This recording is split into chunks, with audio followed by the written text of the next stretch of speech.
Hello and welcome to the Go Rhody Podcast. I'm your host, Scott Brandt. We have a very special show tonight. We have an exclusive interview with the man called Wojnarowski. And it's not Woj. Did you know that, Frank? It's Woj. Is it really? Yeah, and I'm going to play something here.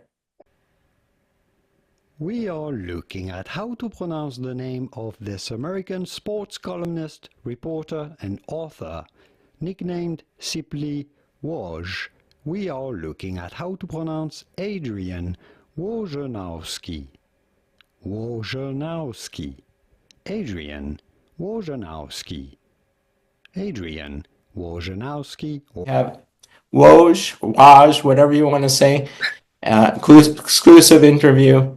Yeah. I sold it off. We're going to ask him about that. It's only aired on St. Bonaventure Television, or It was on Bonaventure Sports Insider. It's just he reveals something very important. And yeah. mid-major fans like us are going to either be very happy or not when you Yeah. hear that from the interview. Yeah. So we'll get to that. But first, before we go to the interview, Frank Debari from New York. I'm going to call you New York from now on. Fine with me. You have that New York accent, and Oh, yeah, I'm I from New get York that. too. Oh yeah, I could hear it. I could hear it a little. Yeah. Well, let's find out. How did you pull this off, Frank? Yeah, and I was talking to my friend Kyle, who also does SBU TV, and he was like, "I'm doing a video on Division II NIL." I was like, "Oh, that's cool." Like, I feel like you don't really Sorry. think a lot about. Yeah, you're good. Like, but I was, and it clicked. I was like, okay, I have Woj's phone number, and I was like, all right, this is such a long shot, but I'll just shoot him a text and see if he's around. I want to do a video on kind of going deeper on NIL. Texted him on a Monday afternoon, like 5, 6 o'clock. I woke up the next morning at 8:30. I saw he texted me back at like 8:15. So set it up, interview the next day on Wednesday. So it was really cool. Just give me like a basic just summary of NIL. Name, image, and likeness is, essentially what college athletes now receive in exchange for either services or endorsements. But essentially, it's, in some cases, for student athletes, a significant amount of money that goes along with playing NCAA sports now. How do you think it's changed, from a GM's perspective? Because I feel like now players are just leaving left and right.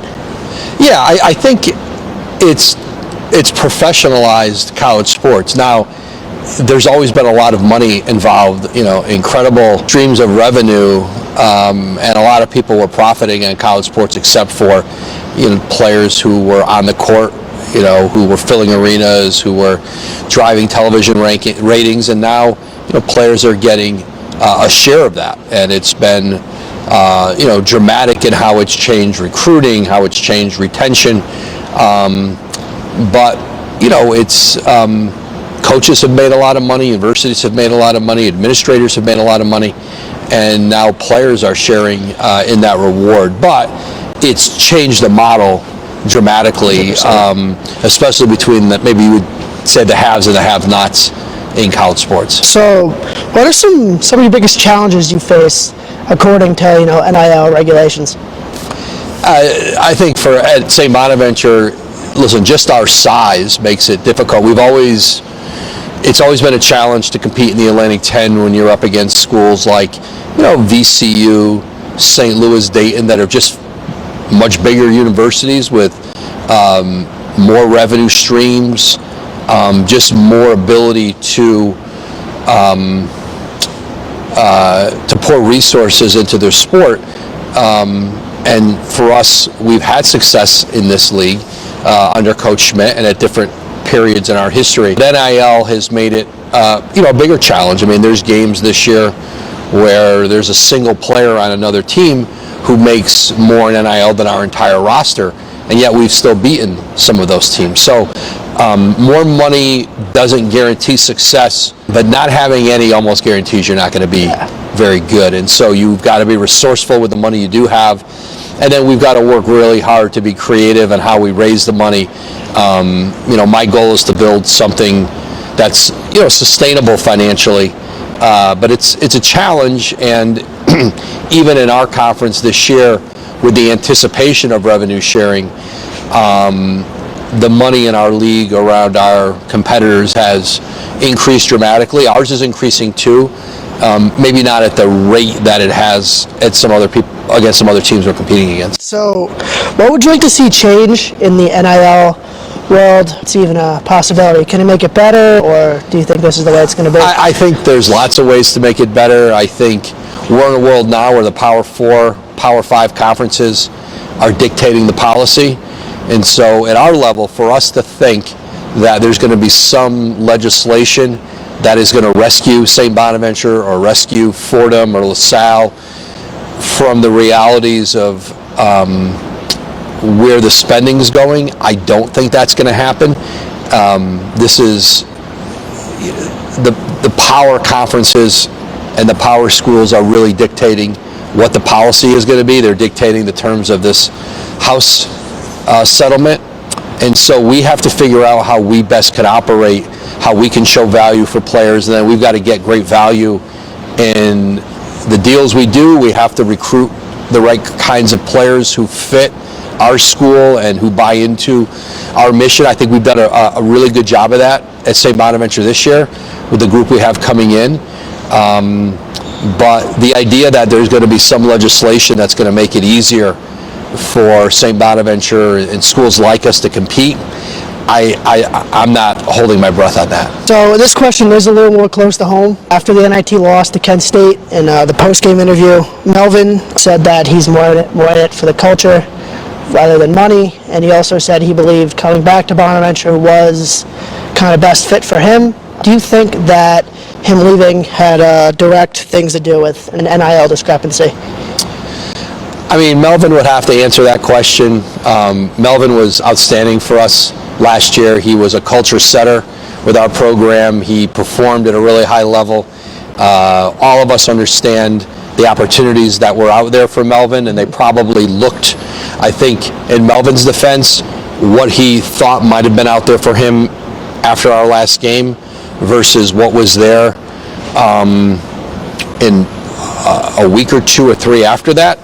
Rival schools are not afraid to make sure that a player at our level knows what's available to them in NIL or potentially what's available. And so, we fully supported Melvin's decision to get in the portal, and we tried very hard to keep him.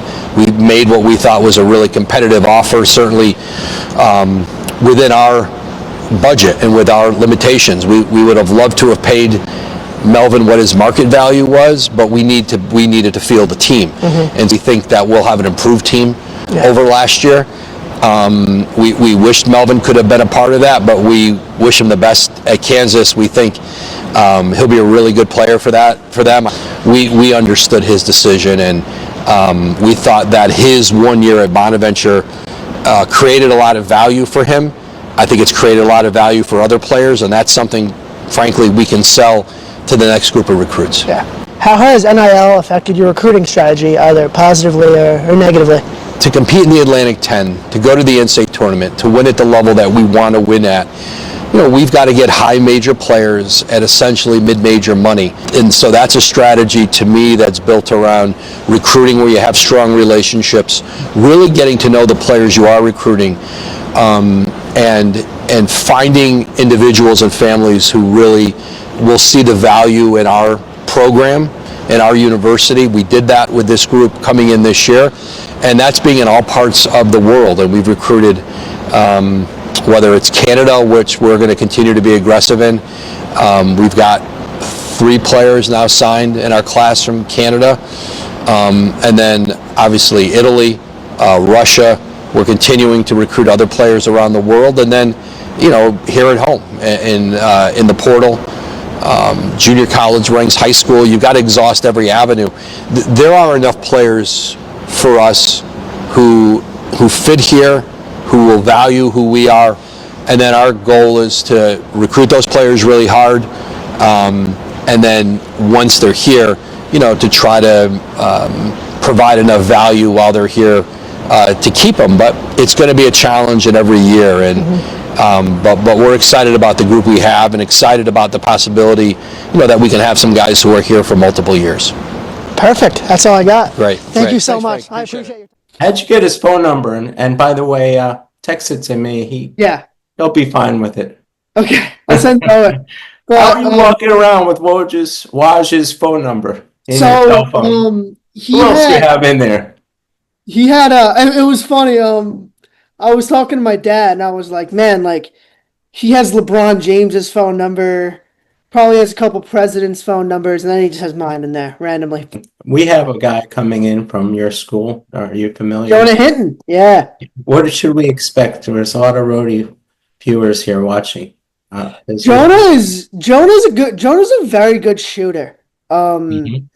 He's more of a shooting guard, more of a two guard than he is a point guard, and he's not the tallest, two guard. I want to say 6'3". Don't quote me. That might not be the exact number, but he's in that range. So he is a little bit undersized for the shooting guard position, but he when he's on, he can shoot the lights out. Wow.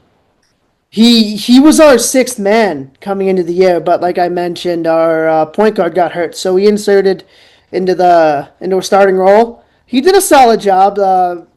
At points, he was running the point. At points, Melvin was. They kind of went on and off. He did a solid job. But yeah, like when he's on, he'll shoot. He'll make 5 straight, 6 straight when he's on. So he's definitely an exciting player. There were I remember earlier in the year, he had back-to-back games where he made like 4 or 5 threes off the bench too. It was before he had to start. Yeah, too. I watched his documentary. Yeah, outstanding. He's just great parents. This has been great. You did a very good job, Frank. I think you have. You should put the camera away and get in front of the camera instead of behind, because you don't have any fear, and you're very good. Yeah, none. And thanks for sharing this. Yeah, of course. Yeah, I mean, but stay in touch too. Yeah, we will.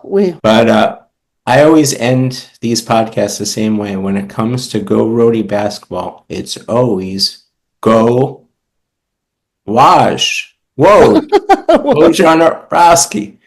Thanks so much, Frank, for coming. Thank you. And you're have a very bright career. Thank you. I appreciate it. How talented you were until I watched the interview, and then here today, you're great. So let's hope for a good season for the Atlantic 10 and both St. Bonaventure and Rhode Island, as long as they're not playing each other. Yeah. Go Rhody, go Bonnies, man. Go A10, Go Woj. Go Woj. Yeah. All right. Thank you. Go out and have a party. You're young now. Go to a kegger or something like that. Just turned 21, so I might. Okay. All right. Okay. Thanks again, Frank. Have a good one, man. Okay. You too.